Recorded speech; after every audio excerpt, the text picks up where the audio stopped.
Hate ads? Me too.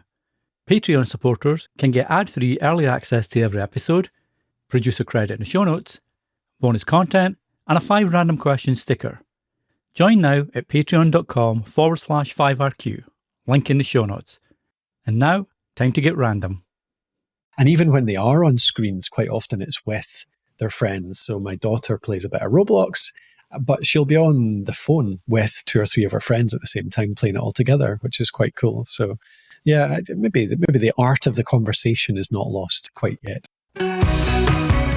Hi, and welcome to 5 Random Questions, the show with unexpected questions and unfiltered answers. I'm your host, Danny Brown, and each week I'll be asking my guest 5 questions created by a random question generator.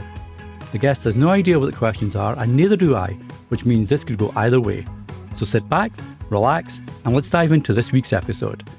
Today's guest is Colin Gray.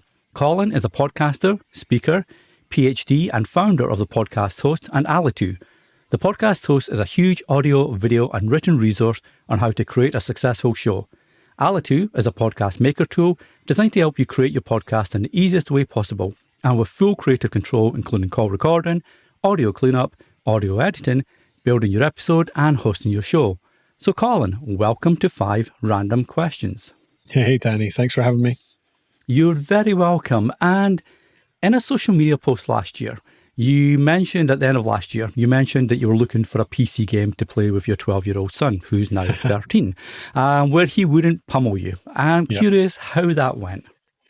Oh, badly. I mean, it's the most annoying thing is I used to be quite good at that when I was little. It's not like I'm, some old guy that's just trying to learn computer games. I was very good at it when I was small, but somehow, I don't know whether it's like aging brain or whatever, but my skills have severely degraded, and he seems able to pick up anything like lightning. So yeah, it's tricky.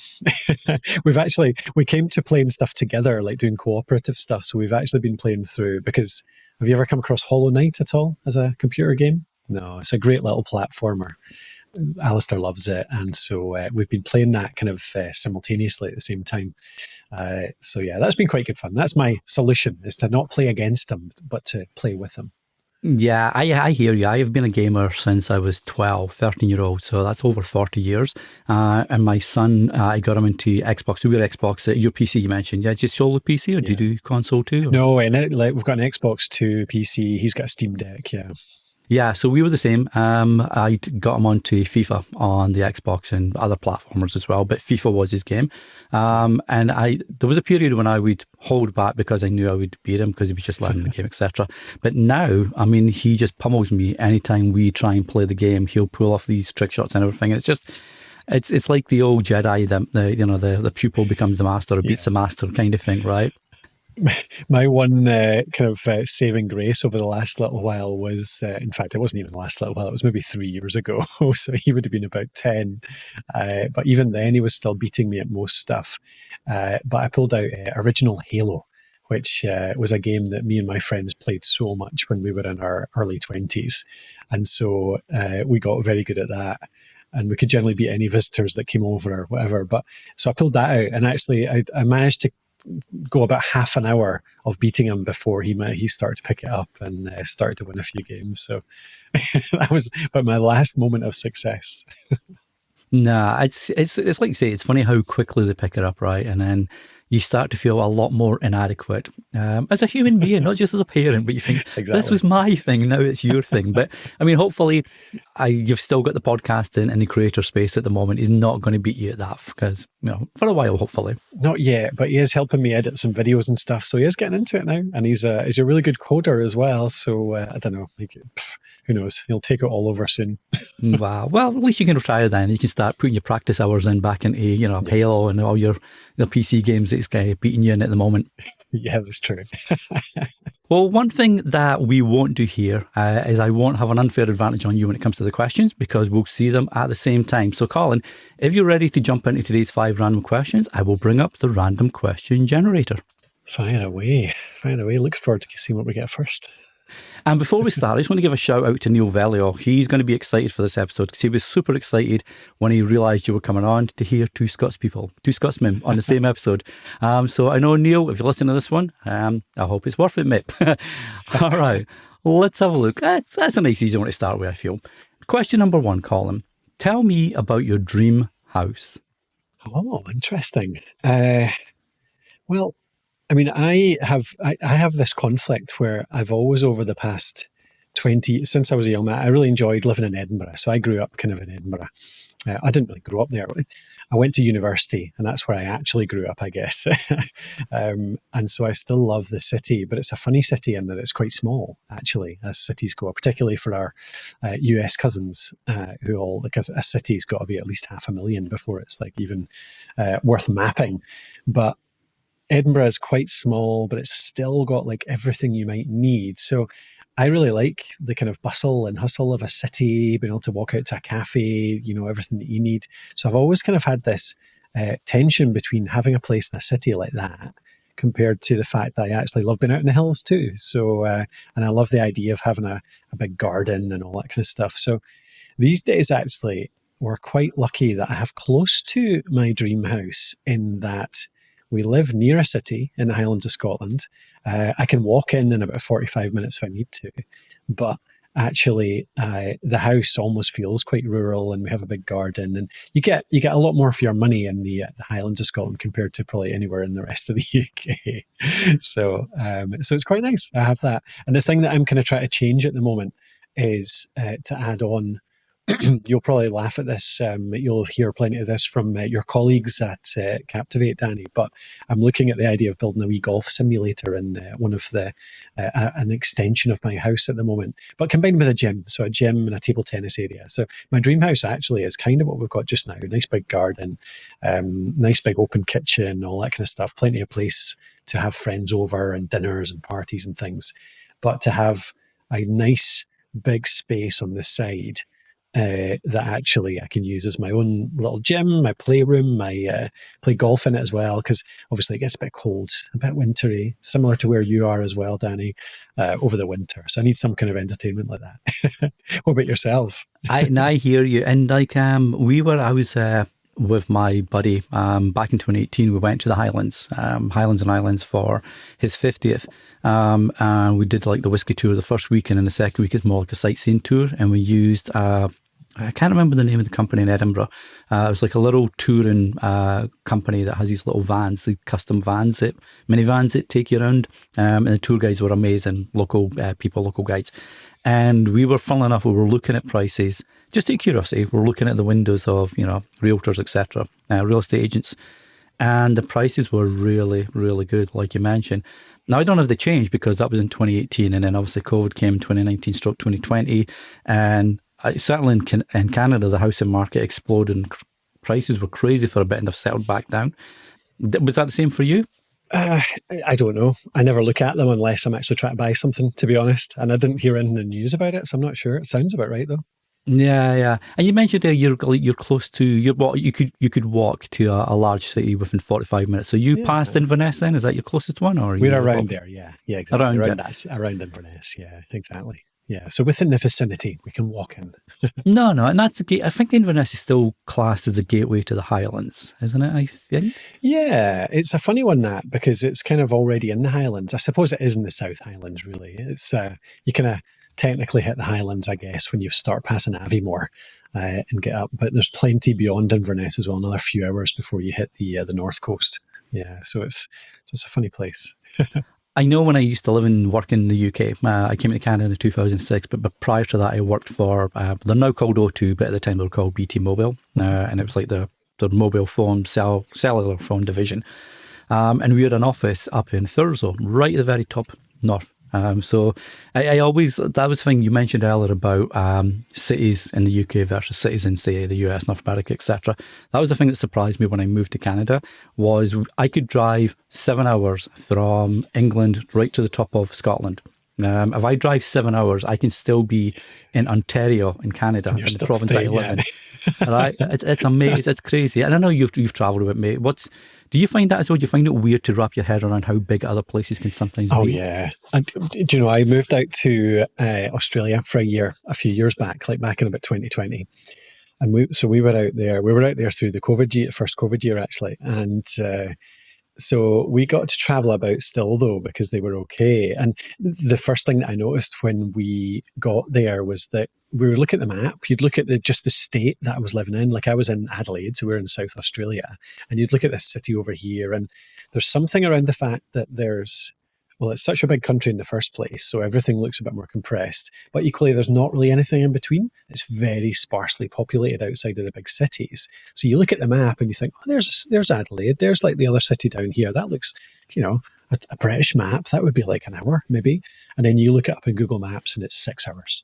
It's ridiculous. It's because there's like nothing in between. So it just looks like what we would imagine in Britain, like you'd never get that amount of space with nothing in between it. So it's like, just doesn't make sense. But yeah, is that the same? Like I'd imagine Canadian cities are a little bit more sparse than the American ones, but it's a similar kind of scale. It's a bigger country really though, isn't it? It is, yeah. It's weird, very much like Australia. You've got the larger cities, so you got your Toronto's, Montreal's, Vancouver, etc. But then outside that, apart from maybe sort of the offshoots of these cities and the little towns in between, it's a massive expanse of space, especially if you go across to the west coast, like Calgary, Alberta, etc. Massive expanse. So it's very much, it's nice because it's quiet, but again, like you mentioned as well, it can also get a bit barren in the winter. Mm-hmm. So you've got to really stock up and make sure you've got your freezer filled in case you get snowed in, etc. So it's nice if you want a quiet life, but you also want that city where you can be in a big city within an hour's drive or something, which is nice. Yeah. I love the balance we've found at the moment, which is like, we've still got the city. It's definitely not cosmopolitan. There's like still missing quite a few of the different types of food that I would like, or, there's not exactly a whole lot of choice of bars and restaurants if you want to go out for a night or something like that. But there's enough. There's plenty enough. But equally, I can get out on the bike and I can be in the middle of absolute nowhere in 20 minutes, or go for a run in a proper massive mountain. Well, for us at least, like within an hour, and there's all sorts of stuff. So I really like that balance now. It's nice. Nice. Well, have you ever I don't know if you're a big seafood fan at all, Colin, but if you are and you want a little drive from where you are at the moment, if you go up towards Thurso, past Thurso actually, there's a little tiny offshoot, like a village, a fishing port called Scrabster.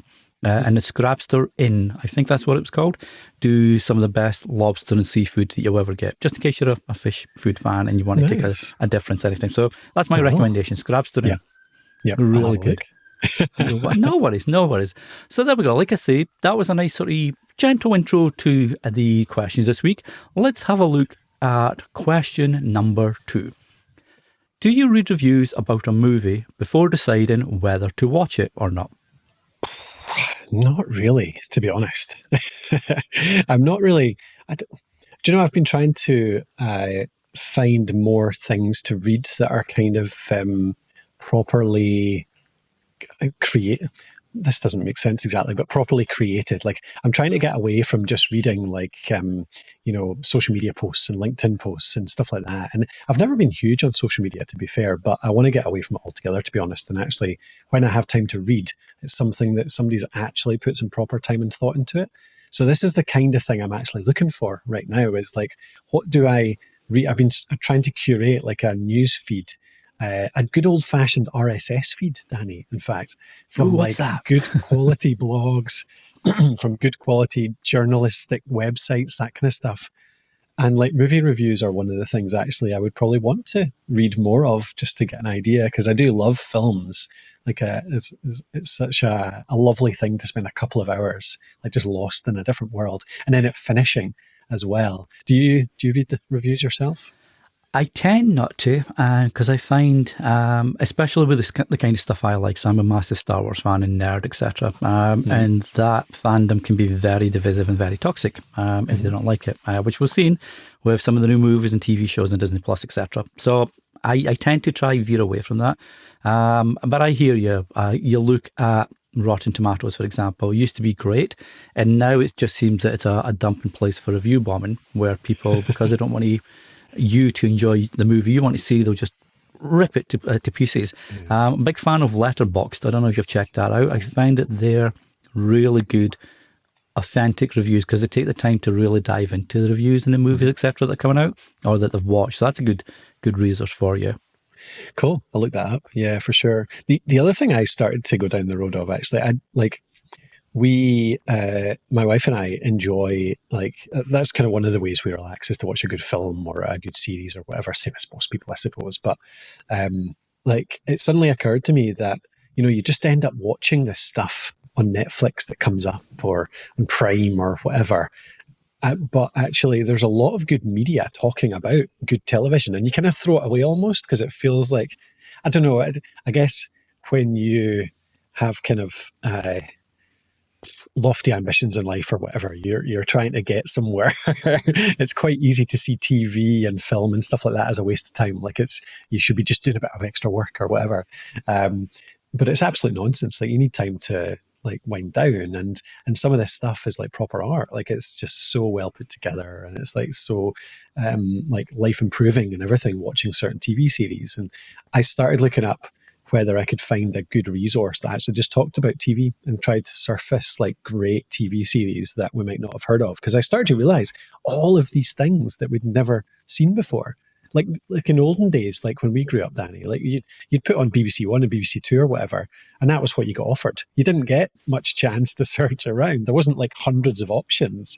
But nowadays it's totally different. So that was another thing. So it was like a way to surface good movies. That was what I was looking for, some kind of media for that, but equally for TV as well, and like surface some of the amazing kind of under talked about series on all of these streaming services that are going well. Like, any good secrets from recent watching, Danny? Any tips? No, I mean, the main thing I found is I found shows that were made previously by a team of a show that I just currently watched and really enjoyed. So I watched the Last of Us TV show that was based on a video game. Really enjoyed it. I'd heard so much about the game, but I hadn't played it because I'm an Xbox man, never played PlayStation, so I never played the game. Heard so much about it though, so I watched the TV show, blown away by how good it was. And then I found out that the team had made a limited series called Chernobyl. And as growing up in the UK, as you well know, mate, back in the mid-80s, Chernobyl was a huge, news story, and everybody's thinking, is this the end? Is this like, are we going to get contaminated? So I watched that mini-series. It's only like 6 parts, I believe, maybe 8 tops. And that's Crave here in Canada. So I think that's probably HBO everywhere else. And that was, even though you know the outcome, that was still really gripping. So I tend to find now that I'm looking for what others have done. So if I really enjoy a TV show or a series or something, I'll go on to, let's say, IMDb, and I'll just look at the creators and say, okay, what else have they done? And does that sound like something that I'd be interested in? That's a really good tip, actually. Yeah, I hadn't even thought about looking at it like that, actually, because there's sometimes when you watch a series and you get to the end of it and you're just utterly bereft, aren't you, because it's finished. And you think, I need more of that. I need more of the same characters.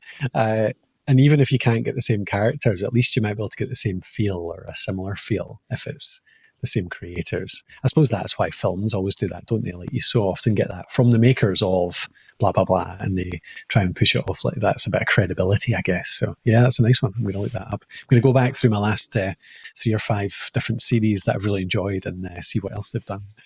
Well, that's the beauty as well. Like you see, you've got so many options now on streaming, and even online, just YouTube. Like YouTube has a lot of free stuff now, like free, full movies, etc. But yeah, I mean, I remember the excitement in the UK when Channel 4 came out. Never mind ITV, but Channel 4. That was a massive statement of, wow, we're really ahead of the curve here. And now you think 4 channels. If I told my kids that we only had 3-4 channels tops when I was growing up, they'd laugh me out the house and you are really super old. Yep, indeed. I remember Channel 5 as well. That was even more controversial. For some reason, that was seen as the cheap little brother that came along and ruined everything, I think.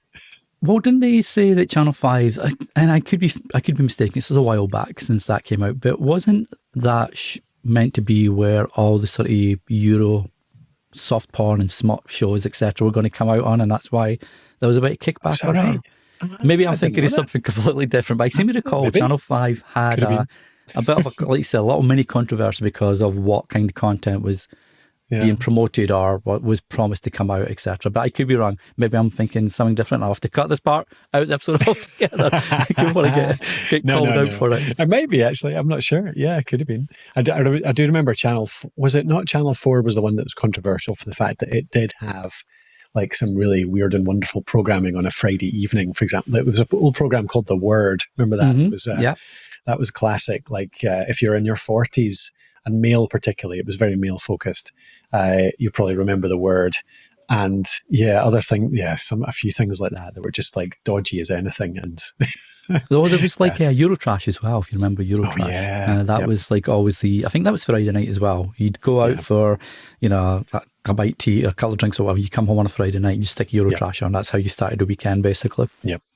And it was just absolute nonsense. Yeah, well, there was some weird stuff on it, but I feel for the most part, it was harmless, and it did actually introduce you to some really cool European culture that you would never have got otherwise, So, and there's someone, I'll have to research this, and I'll drop it in the show notes so you can check out later when you're listening to the episode. But someone really well known today did the voice or one of the voices for Eurotrash. So, and I never knew that. I only found out because of an interview that I was watching or listening to a few weeks back or whatever. Can't recall the person, but really famous person was involved heavily in voiceover work for Eurotrash, which I thought was interesting. Well, yeah, I'll have to look that up. Well, there we go.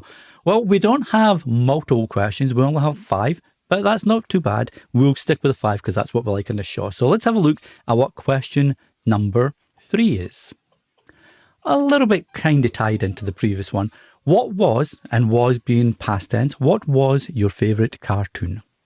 Oh, well, this came up quite recently, actually, because I used to love, there's 2 of them, but one in particular, Thundercats.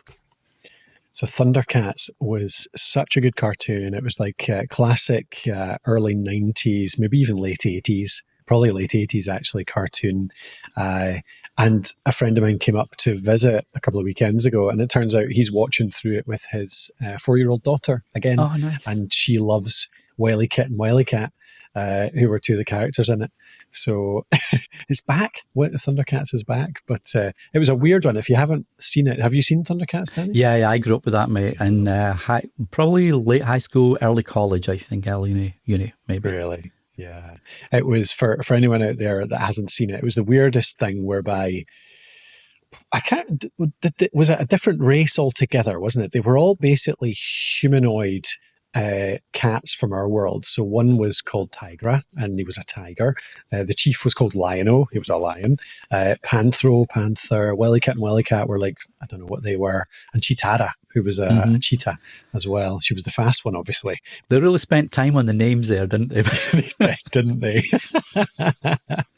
But they were all humanoid. They were all like 2 legs, 2 arms. They were people. But the main kind of nod to the cat thing was their hair generally, wasn't it? And the fact that they had fangs. And maybe a kind of a wee snub nose or something, as if it was a cat nose. But that was it, wasn't it? Somehow they were cats. And somehow it wasn't like their big baddie was a dog or something like that, the natural enemy of a cat. It was a mummy. Like an actual was Egyptian it Mumra? mummy. Mumra was the bad guy, right? Yeah, exactly. So yeah, that was a weird one. My wife loved the Thundercats. She had for the longest time 2 massive, well, I say massive, they're about maybe a 1.5 feet, which are kind of big for like action figures, I guess. I was going to say dolls there, but they're not dolls, but they're action figures. And one was Lino, and the other was Chitara, or whatever she was called, can't recall. Yeah. But she was a massive fan. And it's funny because I'm always surprised they've never really made a live action version of that. When you think of all the live action comic books and cartoons that have been converted over to live action, I know there was like on YouTube, there's a really good fan fiction version where someone's used VFX. And again, I'll leave the link to the video in the show notes, so check it out when you're listening to the episode. But it pulls in existing actors that they love to see doing, the characters. And Vin Diesel's one of them, for example. And he really suits the part well. And I would watch this live action if it was created by this person and they had like, the script writers, etc. from the originals. I'm still amazed that to this day, like Thundercats, they must have a big audience for that to make a decent movie. I'd have thought it's very kind of like current style now again, isn't it? Like you get a lot of animation that looks a lot like Thundercats again now. There's like, have you seen the new, talking back to movies as well, have you seen the one that's gone absolutely crazy on Netflix, K-pop Demon Hunters? I've not. My daughter has. We don't have Netflix, so we watch it at friends, and my daughter does a lot of babysitting, etc. So she's watched it and she's over the moon with it. But I haven't seen it. No. Yeah, like not surprised it's gone crazy because it's actually genuinely very, very good. The music, particularly, like it's a really good musical as well as actually a great story. But the style of it is quite. I mean, it's very anime. It's Korean, I believe. Obviously, K-pop. I'd imagine it is. Yeah. But it just, I'm not. I don't have sophisticated enough taste to tell the difference between Japanese anime and Korean animation. I guess they don't call it anime because that's a Japanese thing. But yeah, it just looks. It seems to have kind of. It felt like it almost went back a little bit to a more retro style, a bit like Thundercats or He-Man or all those kind of 90s cartoons that we grew up with. So yeah, it's interesting. It feels like you're absolutely right. They could remake that, no worries. As long as they don't wreck it, don't totally cartoonify it. I think they need to be the reason it worked in part was because they actually made them quite realistic. Like it wasn't just cartoon cats; it was proper, like human cats. Somehow they were very good. Yeah, we don't want the special effects that the Cats musical had, the movie version, because that got ripped, if I remember, for the makeup or the CGI that was used for creating the cats. But it's funny you mentioned that Demon Hunters. One of my friends, a podcaster creator, has a show called Chat Tsunami, and it's like a pop culture podcast. And he's always very public about sharing how many plays, views, etc. each episode gets, which is kind of cool because I like seeing that with creators that show that they don't have to be super huge numbers. He's just proud of, I got 100, 200, etc. And the Demon Hunters one, the K-pop one, had over 1,000 in the first couple of days. So clearly the audience is right there ready for something like that, and grabbing everything they can when you get something that takes off like that. Well, I'm no scientist on this, but like it feels like it's the music has made the biggest difference. Like I have not heard the music from a film, particularly an animated film, on the radio at like even half as much as what this one has had. I think it's Golden is the kind of main song that came out of it, and it's just on the radio here, like at least once every half hour, something like that. It's like proper number one chart type of thing. So that must make such a difference because it will promote the film, I guess. The fact that they've created great music as well as it's a whole nother marketing channel, I suppose, for the film. So I guess that must work that way too. Yeah, there was a movie that came out and there was a soundtrack created for the movie. And I think, I could be wrong, but I think it was Eddie and the Cruisers, which is like a mid-80s movie with Michael Parry about a fictional band and a singer that disappeared at the height of his career. Really good movie, real cult classic. Some dodgy acting, but the overall movie is really good. Anywho, so when they were making the movie, they wanted to get a feel for the soundtrack that had to sort of be set in the 50s, sort of 60s where the movie was based, but also be relevant to the audience in the 80s that are going to be watching and listening to the soundtrack. So they wanted to get a feel for Bruce Springsteen, but they couldn't afford Bruce Springsteen, to do the soundtrack. So they got John, oh my grief, what's he called? My brain's having a brain fart at the minute. I apologise. Check out the show notes as always, people. They got an artist in to do the soundtrack. And when the movie first came out, the soundtrack was not a big thing. But then one of the songs from the soundtrack became big and it drove people back to the movie. So it was like you mentioned, it was really interesting to see how music can drive interest in another medium if that medium wasn't quite as big as music and vice versa. Yeah, there's a combo of both, isn't it? It's like double art almost. Like music on its own, obviously, is huge. Films on their own are huge. So you put the two together and then suddenly you've got dual channels to make this thing succeed, particularly if they're both very good, which I think in this case they were. Yeah, it was like the Back to the Future soundtrack. I just watched a Back to the Future documentary on Prime, I believe. It's either Prime or Disney Plus. I think it's Prime. And it's called Back in Time. And again, the soundtrack, everybody... Just you think of the movie and you think of Huey Lewis in the News. You think of Power of Love. You hear that on the radio. You think of Back to the Future. It's so entwined, right? That's kind of gold that you want to aim for, I guess, right? What was your favourite cartoon then? My favourite was I had two. There was one called Dungeons and Dragons, which I think obviously that's based on the game, and then I think the movie that came out with Chris Pine was obviously based on the game, but had some nod back to the cartoon. There was a cameo, of Uni and the other four. That's the only one I remember the name of. Right, exactly, which was awesome. I loved that little thing, right? And then Battle of the Planets, which was called something else in North America, I think, but in the UK it was Battle of the Planets. And that was 5 kids and a little robot. Bebop, I think. I can't recall now. It's years ago. I really enjoyed that. And again, it's Captain Planet, wasn't it? Yeah. yeah, it's like Thundercats. I wish they would make a live action, because I feel a live action Battle of the Planets would be so suited, especially with the interest, in sci-fi and fantasy at the moment, either through video games and TV shows, etc. But I understand the economics; it's not always feasible, right? I'd imagine. Yeah. Dungeons and Dragons was I feel like it was quite ahead of its time as well, and it had a really ongoing storyline as well, didn't it? Like, it was kind of, every episode was relatively standalone, quite the same as, I don't know, it feels like that's a new thing, that TV series actually had an ongoing storyline. Like 24 and the like was one of the early ones, whereas in the olden days, TV was always designed, because you couldn't watch it Netflix style, it was always designed to be standalone. Like, you could just jump in at episode 12 of season 3 or whatever, and it's like The Simpsons, everything resets at the end of the episode. They made a joke of that, didn't they? Whereas Dungeons and Dragons actually did have an ongoing storyline where they would make it closer and closer to getting out of the dungeon, because they were just brought in from the real world, weren't they? I remember in that one.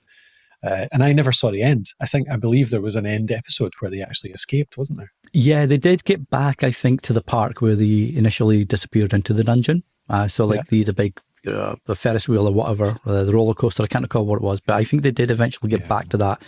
And that was the end of the show, the series. But yeah, I think part of it maybe as well, like there's so many big budgets now that are getting thrown, at streaming platforms because they want to compete with cinemas, whereas back in the day, old people like us, we didn't have that. So maybe they thought, we're going to have the budget to do another 2 episodes. Maybe we'll just have this one and we've got the budget, we'll make another, I don't know, maybe. Yeah, possibly. Did you watch the film as well, the Dungeons and Dragons film with Chris Pine? You know what? I haven't. I started watching it and something happened. I think maybe one of my dogs threw up or something like that. I got taken out of it anyway. I didn't have time to go back to it. I thought, okay, so no worries, I'll go back and watch it. And I've yet to go back and watch it. So maybe I'll do that this weekend. I'll remind myself to go back and actually watch it. Because it is enjoyable. It was fine. Yeah. It was decent. It was funny enough. The cameo was funny though. Yeah. They're like at one point trying to escape a maze or something like that, I think, and they actually just bump into the 5 of them. Awesome. Yeah, that's good. Spoiler alert, don't watch that part, Nanny. Alrighty. I look forward to watching it. This part is brought to you by someone awesome. We'll be back with more questions in a sec.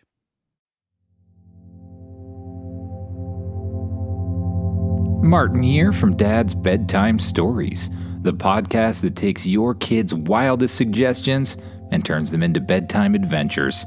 Suggestions like, I want a story for a robot summer camp where the robots battle. Or, I want a story about a unicorn named Rainbow Dash. So if your kids want to fall asleep dreaming of wizards, dragons, planets full of living strawberries, or even a universe where kids battle with magical cards, then check it out. Dad's Bedtime Stories, available anywhere podcasts are distributed. Want 5 random questions without the ads and before anyone else hears it? Become a question starter on Patreon and get ad-free early access episodes, plus a sticker, because everyone loves stickers. Or level up to Question Master and unlock bonus content, producer credit in the show notes, and all the other perks too. Check it out at patreon.com/5RQ and join the curious crew.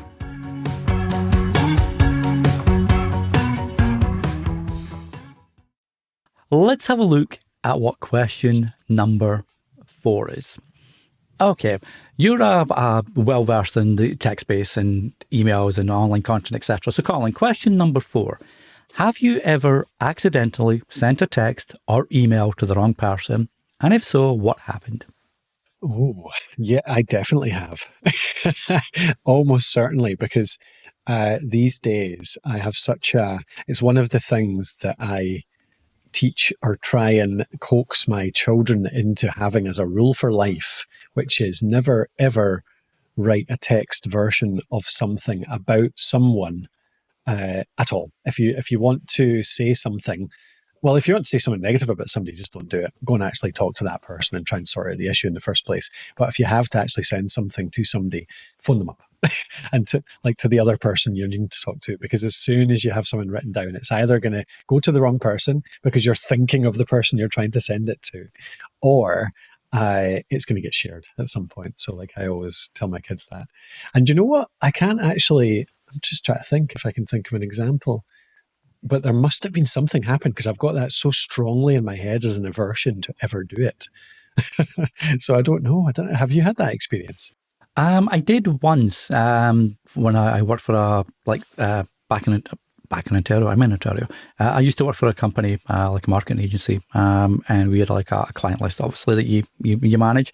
And I sent the wrong email to the wrong client, and I had to try backtrack it immediately, because I realized that we were offering a service that the other client wanted, but we says we can't offer it. It's just not something we do, but we were offering it to this higher paying client, which I get it, it's higher paying client. So, but I tried to backtrack that, and the client got the email before I could, recall or whatever you do with the email software, and that caused a massive stink, and we ended up losing that client. Now, thankfully, I kept my job, because it was a simple mistake, and it was up to the bosses if they wanted to offer that feature or not to the client, etc.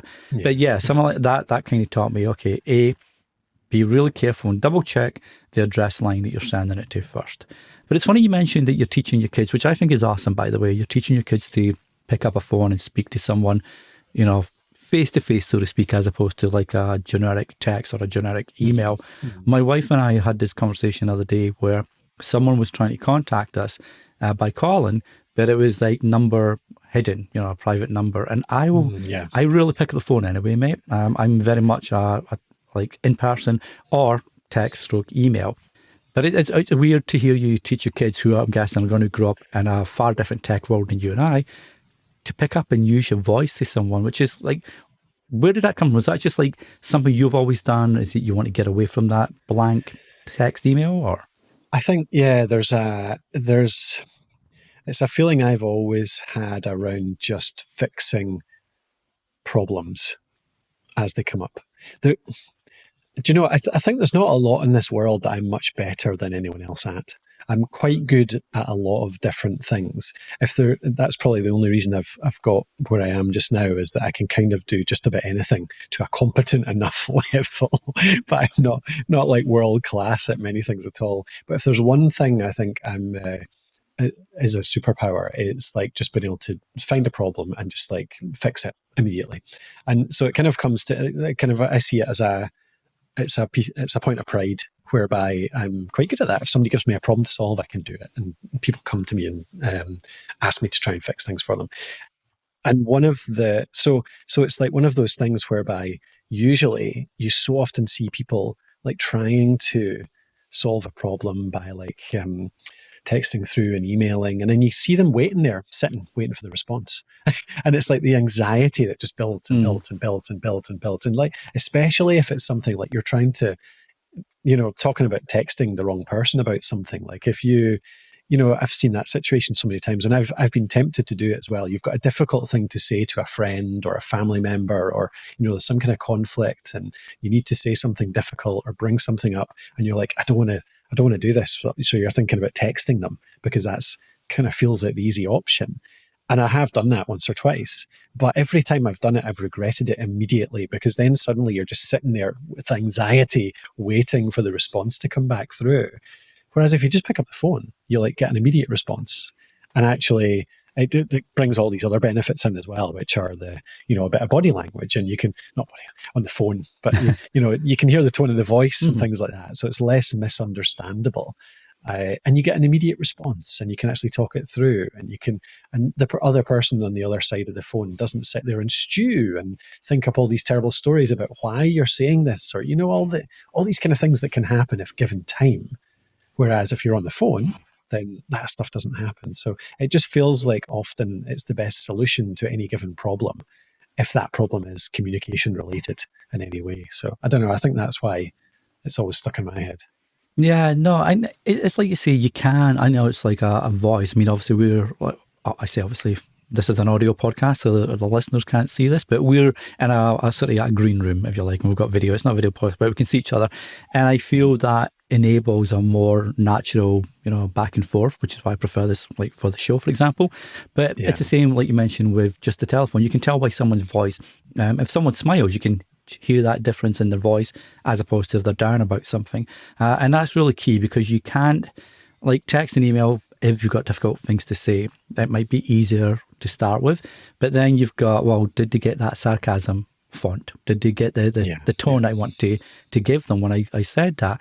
And it's like you say, then you're stewing and thinking, oh, okay, now what's going to come back? And now I've got to really think about, now should I pick up the phone, or is it too late, etc. Right? So I know. You mentioned, though, the idea that I think you were alluding to the fact that you think that kids are just kind of communicating, either not communicating at all or just doing it by text or whatever. But I almost see my kids actually talking more to their friends on the phone than I think I ever did, because they'll jump on like FaceTime or Discord or whatever chat, like Snapchat quite often, something like that, where they've got a group of friends and there's like 2 or 3 of them just in a group call. And I see my son, we have 2 days a week where we do screen free. So they don't get to play like computer games or social media or phones or whatever, but they're allowed to talk. So they're allowed to pick up their phone if it's to make a call to somebody. And so I'll see my son walking about in the garden, just like kicking a football about, but talking to his pals at the same time. And there's like 2 or 3 of them all in a call at the same time. And I think that's really cool. I think that's like, it's almost like, well, the one side of me says, why don't you just go around to their house and hang out? Like, which is what we used to do. But then on the other hand, fine, I suppose it's just a different way of hanging out. There's no real, well, I suppose there's some like negatives to it, but it's still like just it's social and hanging out with your friends. So I think that's quite nice to see. And even when they are on screens, quite often it's with their friends. So my daughter plays a bit of Roblox, but she'll be on the phone with 2 or 3 of her friends at the same time playing it all together, which is quite cool. So yeah, maybe the art of the conversation is not lost quite yet. Have you got that experience with yours? Yeah, very similar, mate, which I'm glad you brought that up. It's a great point. And we always talk about tech often being bad for kids because they're glued to the screens, etc. But it doesn't always mean that they're not doing something valuable and useful. And like you say, communicating with the friends. So yeah, our son, he's 15. He'll be 16 next year. Yeah, 15. Yeah, 15. So he'll do the same. He'll play online with his friends and he'll talk through the headsets, but they'll also have like group chats open on our phones, for some friends that might have the game, but not the headsets or whatever. So everybody can still be involved. And my daughter, same thing. She's 13. She loves Roblox. And it's her and her school friends, so her classmates, etc., are the ones that, have the lobby. They don't let anybody else in. So you feel safe that they're just playing, with the right people, not being put in front of dodgy stuff. And it's a great way for them, because where we live, it's very much a very small village, only 800 families, so really small village where we live. So it's not as easy to just go and hang out with your friends all the time, especially in the winter when you got 4 foot of snow. But it's great for them to be still hanging out with them. So yeah, art of conversation, I think, like you say, mate, it's still very much alive, even if it's not face to face or the physical rotary dial phone, from when I was a kid, for example. Absolutely. I mean, I think a good connection, it's just the same, like we're both in good connections here. We can see each other, like you said. It's just, I don't know if it takes much away from it, having it like this instead. Exactly. 100%. Well, not taking anything else away, I'm not going to take you away from the final question. You've done well to get this far, Colin. So let's have a look and see what question number 5 is. And I'm liking this one. You mentioned earlier that you're good at, sorting something out and resolving things. So question 5, Colin, if you knew you couldn't fail, what would you do? Oh, it's a tricky one. I've been asked this before and I never had a very good answer. I mean, I think there's something around, like, there's tons of stuff I would probably try related to my kind of working life, but they're probably all boring answers. Like I would try like 7 or 8 different ideas that I've had over the years of different businesses to start or that kind of thing. Well, maybe I could go back to one of them that I find quite interesting, but it would probably be more like the fun personal projects that I really like the idea of, like cycling across, the world, or something like cycling around the world. Like I was kind of inspired by the fact that I followed Mark Beaumont's journey. Did you watch any of Mark Beaumont's stuff in the early days when he was first doing it? Do you know who I mean? I don't, mate. No, I may have if I saw him, but I don't know the name, sorry. Cool. So he's a fellow Scot, He's a cyclist, and he first came to fame by cycling around the world. So he broke the round the world on a bike record, did the whole thing in something, I couldn't tell you the record. I'm sure it was under a year. Like it was maybe 200 days, 300 days, something like that, to go all the way around the world on a bike. Might have been way less than that, to be honest. I might be butchering that. But anyway, he did it quicker than anyone had done before. And he was just like a 20-something-year-old Scottish guy that picked up a bike and was a bit fit and went and did it. And that's really cool. And he kind of grew a whole career out of that. He did loads of different challenges. He was from same city as me. I met him in his younger days, actually. He came to a party. He knew a guy that I knew. So that was kind of why I started following him in the first place, because it was like this guy who was doing something cool, but also I'd met in the past. And I've met a few times since. But his stuff was always quite inspiring, because he just picked these random challenges that just seemed completely obscene, like around the world. Or he rode from the top of Canada actually once to the bottom of South America. So he went like up and down as well. Through, like, I was watching the video of him going through the Atacama Desert on his bike and park camping next to this, like, you know, it's barely a road and the wind is just horrible, like headwind the whole way and all this kind of stuff. So it would be something like that. If I couldn't fail, I would plan out just some kind of adventure journey over like a month with a few friends. Probably that would be much better with a few friends. My brother does stuff like that, so probably take him along and try and like explore a place and see a whole bunch of cities that I've not seen before. It's one of the things I love most in life, is seeing someplace new. Doesn't really matter what type of place or what's there or anything like that, just something new and a bit different.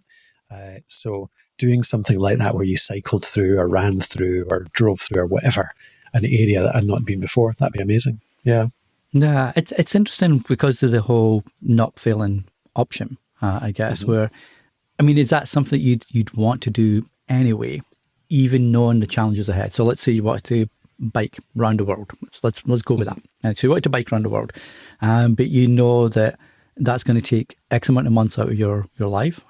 So you'd have to maybe place your business on hold. You'd have to maybe pull the kids out of school, all that stuff. Your wife would have to adapt her career maybe. So there's lots of challenges in front of you. Would you still do it if the challenges were in front of you? Have you had the opportunity? Would you think you'd still do it, or would you want that almost like comfort zone where you know you wouldn't fail? Yeah, it's a good point. I don't think the wouldn't fail thing even comes into it. It's just a big challenge that I would probably try anyway. You're right. It's a funny question, actually. Like, throw it back at you. See if I'd be interested to know if you have a good answer, because have I actually just like chosen? I'm trying to think of any. Whenever I get asked it, I try and think of examples of things that I would have liked to do, but I haven't, because I was afraid I would fail. And this is not claiming to be like super brave or anything like that, but I think part of the reason I was talking about like solving problems and like being quite good at that side of things, I think the only reason I've ever got good at that side of things, like just figuring stuff out, is because I'm often happy to look like an idiot and be rubbish at it for a while. Like, I often notice, like, I'll go along to something like a new sport. I do too many different faddy sports and stuff, and people often kind of laugh at the fact that I move between them all. And I ask people to come along, but most people won't do it because they don't like that kind of beginner stage where they look like an idiot. And I often look like an idiot whatever I do anyway. So, like I said, not very good at many things, but I'll just give it a go, I guess. So I suppose maybe that's part of it. Like, I don't know many things that I have really wanted to do that I haven't done because of that fear. But yeah, what about yourself? Like, do you have things in mind like that? I mean, like, I guess like one of them would be something, you know, like you mentioned, something outrageous. So climbing Mount Everest or Kilimanjaro or something like that. But doing it properly and not the touristy way. And that's no disrespect to the people that do it, because I could never do it unless I couldn't fail. But I couldn't see myself climbing Mount Everest. And I know, tragically, people do die while attempting it. So I know it's not an easy feat. But yeah, something like that. And I guess maybe, and this would be more a common sense point of view, but skydiving. You know, if I knew that it was going to be fine and there wasn't the tiniest chance that the chute wouldn't open and then there's an issue, yeah, sure, I'd love to skydive. It looks amazing, but there's that little part of me that says there's no control. You know, you're putting your trust in a tiny bit of fabric, so maybe that would be, you know, something there. Yeah, I get you. the fear of just like some kind of little accident or something like that. Yeah, I don't know. I mean, I suppose there's definitely some worky ones. Like there's things like trying to, the company that I've built over the years is quite small, and I kind of want it to be small. And maybe that is a bit of a fear. Like I might be lying and not having done some, maybe part of the fact that I've never tried to grow that to like 100, 200, 1,000 people and make it into $100 million company is because I fear that I might fail at that. But I don't know. I'm not sure if there's, I still quite enjoy, I also quite enjoy having a really small company and knowing everyone in the team. And that's kind of my impression of why I've chosen that. But maybe that's nonsense. Maybe there is like hidden psychology behind that. Maybe I need a therapist to help. That makes complete sense. And I know a lot of founders that build companies or sell companies, etc. There's always that fear, like you mentioned, mate. You know, you've built it to a stage where you know the people, first names. You know, everybody's like feels like family. And it'd be great to maybe sell or to grow, etc., expand. But then does that change the dynamics? There's now you've got, instead of 5 people, instead of 10 people on your core team, you've now got 100, and you've got to report to another 200, and you've got X, Y, Z. So I completely get that. I've never been an entrepreneur really myself, but I work for a lot of startups, and I hear you on that one. I almost think actually it's a weakness, what I've just described, because I could probably do with trying less things and sticking with just one thing. Like if there's one big weakness I have, it's starting too many projects and actually not following through enough of them. So maybe I need more fear of failure to stop me starting these new things and actually just concentrate. It would give you more focus, I guess, if you had that, maybe more of that fear potentially, I wonder. Possibly. We shall get you back on if you do decide to try more projects. We'll get you back on a follow-up episode, mate, and we'll make one of the questions a bonus non-random question. But speaking of the 5, we've reached the end of your 5 questions, and I really appreciate your answers, Colin. As is only fair, I've had you on the hot seat for about 45 minutes or so now. It's now time to pass the question baton over to you, good sir. Yeah, I was curious to know. So you're, it's kind of related to travel, certainly. Like you're a well-traveled man as well, like obviously living away from where you grew up and everything. If you could set up the ultimate annual schedule for so you could live in different places throughout the year and still work, where would be your like ideal 2 or 3 places cycling through the year? Because I think about this quite often. Like if I was able to actually move from place to place through the year to match the seasons, my interests, all that kind of stuff, like what do you think would be your ideal combo throughout the year on a kind of permanent rolling basis? That's a really good question. So there's some places that I've been to, either I lived and worked growing up or I live and work now, for example, and some others like on holidays and others I'd really like to go to. For me, I guess, because Canada is pretty bad or can be pretty bad in the winter, much like the Highlands of Scotland, I might want a warmer place in the winter. So I know a lot of Canadians go to Florida, for example, snowbirds. Less so in recent years for various reasons that I won't get into. But I went to, you mentioned you lived in Australia for a year. I backpacked across Australia for 6 months when I was early 30s, I'm going to say, maybe late 20s. Loved it. I loved the size of the countryside. Maybe, but from there I did like a 1-day stopover in Bali, coming back the way to get back to Europe, which was amazing. But it was only 1 day, it was a stopover. So I feel I'd like to maybe go to Bali in the winter, which I think is maybe closer to the spring sort of summer, which is nicer, and it's a lovely, gorgeous part of the world. I really like where we are in Canada at the minute, especially in the summer. We are fortunate that we don't live on a large lake, but we're within 50 minutes walking of being on a large lake, and you can go boating, fishing, kayaking, all the good stuff, swimming. It's really beautiful in the summer, makes up for the harsh winter. So I'd probably stay here in the summer, to be honest, mate. Nice. I'd love to be back in Scotland, because I haven't been in a long time. I'd probably go to the Scottish Highlands, come visit you and your good family. Probably in the Scottish Highlands round about spring, because I like that sort of dreary rain that you tend to get in Scotland in the spring. You don't get it anywhere else, and I want my kids to experience that, right? And then I feel that's kind of spring, summer, winter, fall, autumn. Probably, I'm going to see for the spring, I'd love to maybe do Europe. And not the spring, the autumn, sorry, fall, autumn.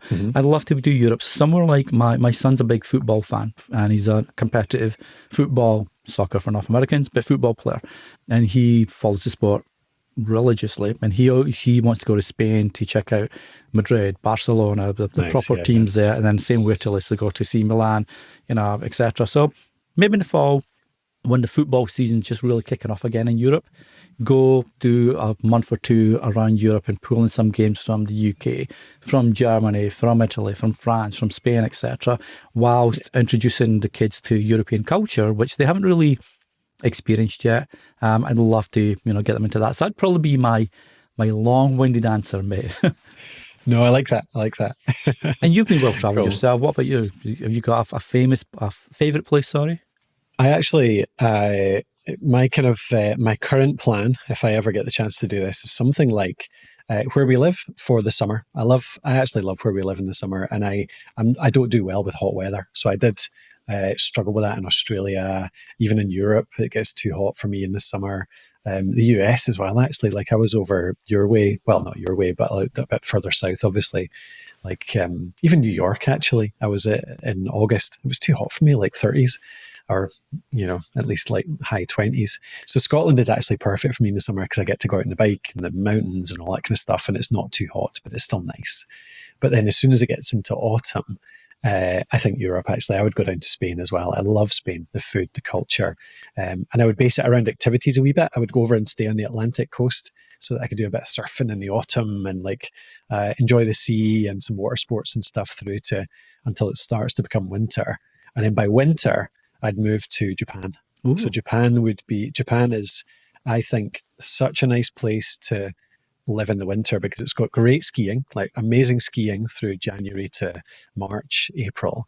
But it's also got so many cool, more indoorsy type activities and really cool culture and great food. So loads of more indoorsy stuff that you can enjoy over the winter and the colder months.